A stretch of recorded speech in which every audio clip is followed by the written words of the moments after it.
Hello and welcome to another Demon 212 VC review. Today I'm going to be having a look at Mario Kart 64. If you've never played a Mario Kart game before, the whole object is, it's a kart racing game, but you can collect zany items and the tracks aren't exactly conventional. There's a lot of objects to put you off and to crash into and the likes. As you can see, it's up to 4 player. You can either play on the Grand Prix, the Versus or the Battle.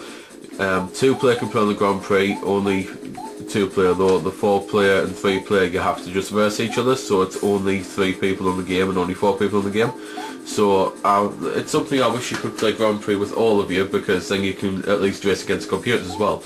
There's also time trials, however you can't save your ghost data. You used to be able to, but not anymore. Something they removed from the VC. And there's also a battle mode.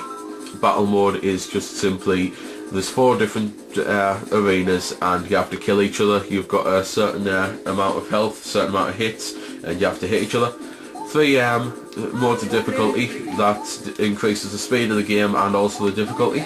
So just quickly look at 50cc. 8 characters overall, and there's also 16 tracks. Unfortunately, there is nothing unlockable on this version of Mario Kart, which is a bit of a shame. As I said before, basic gameplay is drive around, you can get weapons to hit each other with, and there's also every now and then obstacles on the track. So I'll just quickly have a little show you.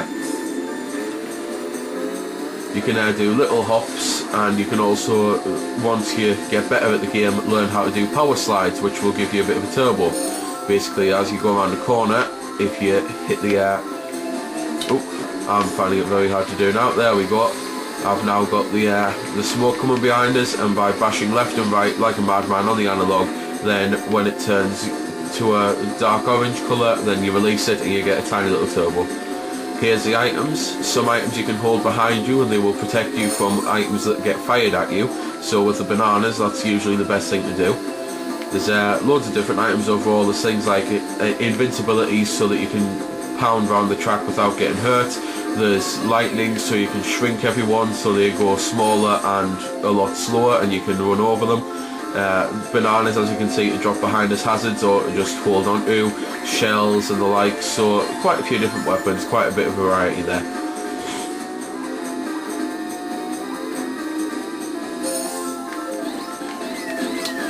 As you can see, you can also have certain items spinning around you, and then you can also collect an item, so sometimes you can get 2 really good items at once, which is pretty cool.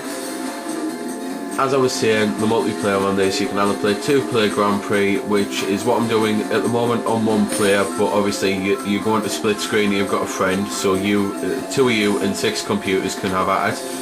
And the whole point of Grand Prix mode is to win the most races. Basically, you get points depending on what place you come, and whoever has the most points overall wins the cup. So that's basically how your standard Grand Prix works. However, if you're on 3-player or 4-player, then it is just the 3 human players or the 4 human players, no computers.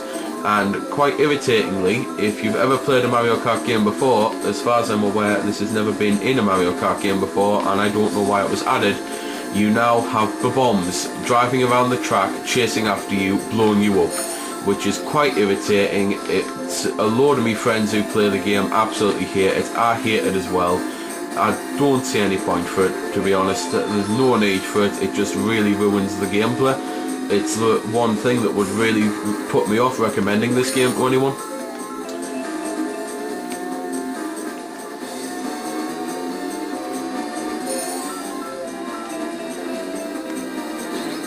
There's my first properly offensive weapon. It's a homing shell, although usually the homing shells will just fly into the wall, which is quite irritating.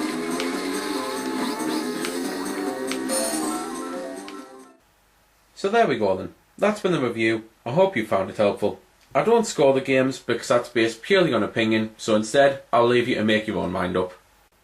So thanks for watching, and if you've got any questions about the game that I didn't answer in the vid or that hasn't been answered in the comments, then feel free to ask and I'll help if I can. Also, if you did find it helpful, don't forget to check out my channel, because there's plenty more like this up there, and don't forget to subscribe because there'll be plenty more to come as well. So until next time, this has been Demon212, signing off.